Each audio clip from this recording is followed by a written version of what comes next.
ಈ ರೀತಿಯ ಪ್ರಚೋದನಕಾರಿ ಹೇಳಿಕೆ ಒಳ್ಳೆಯದಲ್ಲ. ಜೋಶಿ ಅವರು ಹೇಳಿದ್ರಲ್ಲ, ಅದಕ್ಕೆ ಸಿಟಿ ರವಿ ಹೇಳಿಕೆಗೆ ಸಾಕಷ್ಟು ಸಾಕ್ಷ್ಯಾಧಾರಗಳು ಇದೆ. ಸಿಟಿ ರವಿ ಹೇಳಿಕೆಯ ಬಗ್ಗೆ ಯಾಕೆ ಬಿಜೆಪಿ RSS ಮಾತಾಡಲಿಲ್ಲ? ಮಂಗಳೂರಿನಲ್ಲಿ ಸಚಿವ ದಿನೇಶ್ ಗುಂಡೂರಾವ್ ಅವರು ವಾಗ್ದಾಳಿಯನ್ನು ನಡೆಸಿದ್ದಾರೆ. ಫೇಕ್ ಎನ್ಕೌಂಟರ್ ಅನ್ನುವಂಥದ್ದನ್ನು ಏನು ಮಾತನಾಡಿದರು ಪ್ರಹ್ಲಾದ್ ಜೋಶಿ ಅವರು, ಅದಕ್ಕೆ ದಿನೇಶ್ ಗುಂಡೂರಾವ್ ಅವರು ಕಿಡಿಕಾರಿದ್ದಾರೆ.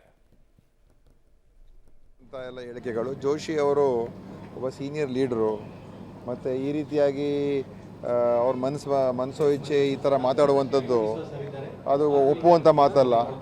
ಯಾಕೆಂತ ಹೇಳಿದ್ರೆ ಇದು ಯಾರಾದರೂ ಕೂಡ ಇದನ್ನು ಕೇಳಿದ್ರೆ ಯಾರೂ ಇದಕ್ಕೆ ಒಂಚೂರು ಕೂಡ ಇದು 1% ಕೂಡ ಸತ್ಯಾಂಶ ಇಲ್ಲ ಅಂತ ಹೇಳ್ತಾರೆ. ಆದ್ದರಿಂದ ಜೋಶಿ ಅವರು ಒಬ್ಬ ಸೆಂಟ್ರಲ್ ಮಿನಿಸ್ಟರ್ ಆಗಿ ಈ ಥರ ಪ್ರಚೋದನಕಾರಿ ಮಾತುಗಳು ಆಡ್ತಾರೆ ಅಂತ ಹೇಳಿದ್ರೆ ಖಂಡಿತವಾಗಿಯೂ ಅದು ಒಳ್ಳೆಯದಲ್ಲ ಅಂತ ನಾನು ಹೇಳೋದು ಬಯಸ್ತೀನಿ. ದಾರಿ ತಪ್ಪಿಸುವಂಥ ಎಲ್ಲ ಹೇಳಿಕೆ ಅವರು ಪ್ರಚೋದನಕಾರಿ ಮಾತನಾಡಿದರೋ ಬಿಟ್ಟಿದ್ದರೋ, ವಿಧಾನಸೌಧದಲ್ಲೇ ಪಾಕಿಸ್ತಾನದ ಬಗ್ಗೆ ಘೋಷಣೆ ಕೂಗಿದಾಗಲೇ ಡಿಫೆಂಡ್ ಮಾಡ್ಕೊಂಡಿರೋರು ಇನ್ಯಾವ ರೀತಿಯಾಗಿ ಪ್ರಚೋದನಕಾರಿಗಳು ಹೇಳಿ ಸರ್?